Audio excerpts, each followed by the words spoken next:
Assalamualaikum warahmatullahi wabarakatuh. Halo teman-teman sekalian, apa kabarnya hari ini? Sehat selalu ya? Tersiar keras kabar akan dibangunnya koalisi besar, permanen, dan jangka panjang oleh Prabowo Gibran dengan support dari saudara Joko Widodo. Tersiar operasi senyap untuk melobi banyak partai yang berseberangan dengan iming-iming kue kekuasaan. Desainnya begini, 70-80% kekuatan partai dalam legislatif DPR harus masuk dalam koalisi besar, permanen, dan jangka panjang ini. Sisanya 20% maksimal 30% menjadi oposisi. Diduga Joko Widodo akan diposisikan semacam solidarity maker antar kekuatan parpol dalam bentuk semacam barisan nasional, sedangkan Prabowo Gibran fokus pencapaian visi Indonesia Emas 2045. Pengalaman koalisi besar pada masa kekuasaan Jokowi periode kedua terbukti manjur untuk meloloskan dengan cepat pengesahan undang-undang penting, misalnya Undang-Undang Omnibus Law Cipta Kerja dan Undang-Undang IKN. Pertanyaannya, bahayakah?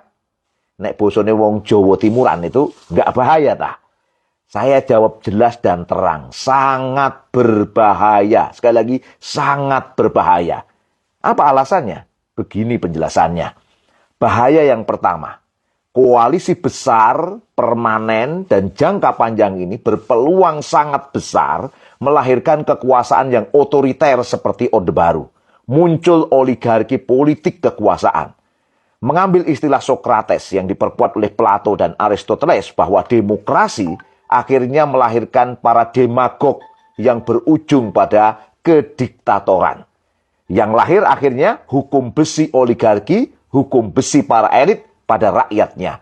Suara oposisi dan masyarakat sipil tak akan dianggap karena dianggap kecil. Logika balancing power, balancing kekuasaan tak akan terjadi. Bahaya yang kedua, penjelasannya gini. Koalisi besar, permanen, dan jangka panjang ini hanya akan melanggengkan pembangunan dengan corak ideologi kapitalisme yang lebih parah, yang berujung hanya menguntungkan segelintir kalangan oligark dan membuntungi rakyat banyak. Gini membahasnya. Kita bisa ambil logikanya dari pidato Pak Jokowi. Ya, ini berawal dari visi Indonesia Emas 2045. Untuk meraih visi tersebut diperlukan stabilitas politik. Nah, melihat dari pengalaman Jokowi untuk membangun stabilitas politik, maka diperlukan koalisi besar, permanen, jangka panjang dalam legislatif dan eksekutif. Yuk, sekilas kita bedah apa di balik visi Indonesia Emas 2045 sebenarnya. Begini. Bila kita cermati, salah satu target Indonesia Emas 2045 adalah untuk membawa Indonesia keluar dari jebakan negara berpendapatan menengah, middle income trap, dan menjadikan Indonesia negara yang berpendapatan tinggi, yaitu 30.300 US dollar per kapita dengan pertumbuhan ekonomi rata-rata 6-7% dalam 20 tahun ke depan. Logika ini kelihatannya indah, tetapi ini sebenarnya adalah indikator ekonomi kapitalisme. Begini membacanya. Yuk kita lihat saja pendapatan per kapita Indonesia pada akhir 2023 menurut data BPS. Itu besarnya 4.919,7 US dollar, sekitar 75 juta rupiah. Maknanya per bulan, per kepala itu 6.250.000 rupiah. Jadi misalnya satu keluarga isinya 5 orang, seharusnya pendapatan total keluarga tersebut 31 juta rupiah lebih. Yuk kita jujur, benarkah pendapatan masyarakat Indonesia segitu? Berapa banyak yang pendapatnya segitu? Jauh panggang dari api. Kekayaan Indonesia hanya menumpuk pada segelintir orang.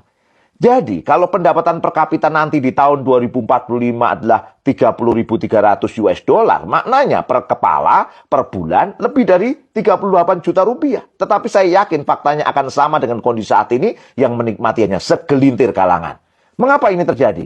Karena fokus dalam Indonesia Emas 2045 untuk menghasilkan pertumbuhan ekonomi yang tinggi, pendapatan per kapita yang tinggi adalah dengan mengedepankan investasi termasuk investasi asing. Inilah titik kritisnya. Dan demikianlah ekonomi kapitalisme berjalan. Menempatkan swasta di atas segalanya, sementara pemerintah hanya sebagai regulator. Keuntungan besar pasti akan dinikmati oleh segelintir kalangan oligark, para pemegang modal. Harta sah milik rakyat seperti migas, minerba, dan harta milik publik lainnya pun termasuk hilirisasi harta milik publik ternyata juga digelarkan karpet merah selebar-lebarnya untuk investasi swasta baik dalam negeri maupun asing.